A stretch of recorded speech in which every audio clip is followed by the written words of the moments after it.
爆料，話呢一間有醫美同美容院嘅店手法相當古惑，做嘅時候唔講幾多錢，做完之後先知道比原先嘅貴咗好多。仲有個妹豬話喺未經佢同意之下，已經轉咗第二款針俾佢打，由千幾蚊變到幾萬蚊埋單。到底呢間鋪係咩料？等我哋今次實測一下啦 ！Let's check。入到嚟都見到個地方環境幾大同幾企理，不過轉頭就唔知咩情況啦。等我做完再話俾大家聽啦。我今日想試下打手就未打過嘅。其實我哋係會有皮脂肪會下垂嘅，所以其實通常會打埋收緊嘅手臂、大髀呢啲，其實脂肪會比較厚同埋比較多，第一次一定會咁明顯。啲草嗰個咧，廠商都有建議嘅，12次以上先會覺得係有成嘅。照實咁樣同你講啦嚇，其實3、4次都 OK 嘅，因為呢個係會明顯好多。但係呢個幾錢嚟㗎？呢個其實第一次，但係明顯好多。呢個明顯好多。考慮下先，好貴啊呢個。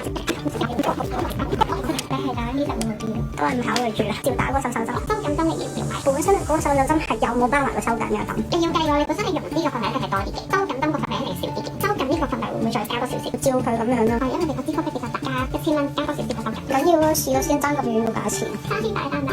本身諗住見你哋又有個優惠先嚟做。你打完一次3800，你都開心，你都有嘢睇。但係我覺得如果你受針佢，你會覺得打完之後好似冇乜嘢睇嘅。都想減肥嘅話，你係會想見到嗰樣嘢嘅話，唔緊要，照打呢個。介意啦，因為你脂肪厚度都真係比較多嘅。如果你想打一次就有效果睇嘅話咧，你真係加翻收緊會好啲嘅。唔轉針都好啦，但係因為今次試咗個感覺先。你個環境你真係買嘅話，你就唔爭咗1000蚊，你信我啦。我以為係3支都有，因為我見佢上網係話瘦針係要3樣嘢夾埋配合一齊，所以就叫做瘦針。呢度有寫啊。因為咧呢一個係佢成條拉入，要埋佢對收緊係會好好多。我可唔可以照試咗個溶脂先啊？好老實講，如果你話要有效果睇，你就咁樣溶脂咧，仲會打一次咧，真係冇乜嘢，你捱咗乸咯。我想試下唔同嘅水先，跟住再決定。我一定要起碼做5、6次啦，如果咁樣。其實你係抗爭過1000蚊價錢定係？我係想試咗先啊，因為我以為係3隻都有嘅本身係。所以如果你係嘅話，我可以幫你打25ml，3支有齊咯。咩意思啊？點解又多咗5ml嘅？因為想你有嘢睇啊嘛。如果你加1000蚊就打25ml，係兩邊手臂咯。可唔可以就咁打個溶先？可以。你想溶手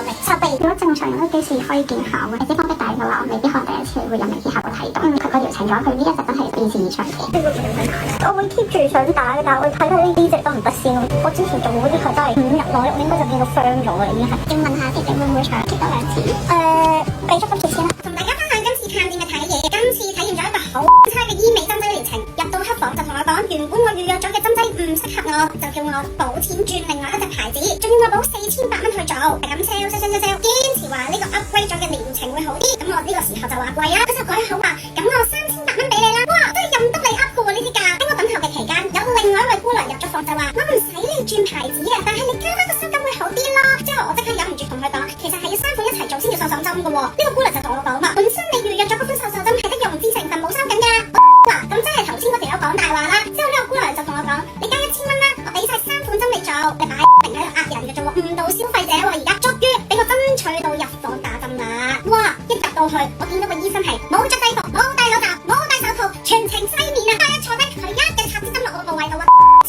我真係好懷疑，我究竟係咪醫生嚟㗎？首先佢個藥已經冇喺我面前開封，我連個盒都見唔到啊！過程我特登問下幾耐會有效果，全程醫生係冇對答我嘅，一味喺度面。阿 check 嘅小貼士係姑娘下 sell 嘅程度係非常極之好啊！喺我未打嘅時候已經話唔適合我，可能見我入房又 up sell 唔到，都係善睬我。我講佢要注意咩？一味就係咁 sell，個醫生又唔衛生又粗魯，我睇見嘅感覺係非常極之差咯。今次阿 check 係按照你哋班妹豬推薦佢就測㗎，呢間真係要分享俾咁多人知，等大家唔好再踩雷咯。唔係個個都適合或者有需要針劑嘅療程，所以係想做針劑嘅朋友可以留意一下。阿 check 係會列佢為一間黑道嘅店，評分環境4分，服務0.5分，黑 sell 程度8分。想睇多啲探店影片就快啲 follow 我哋 IG 同埋 Flex 啦。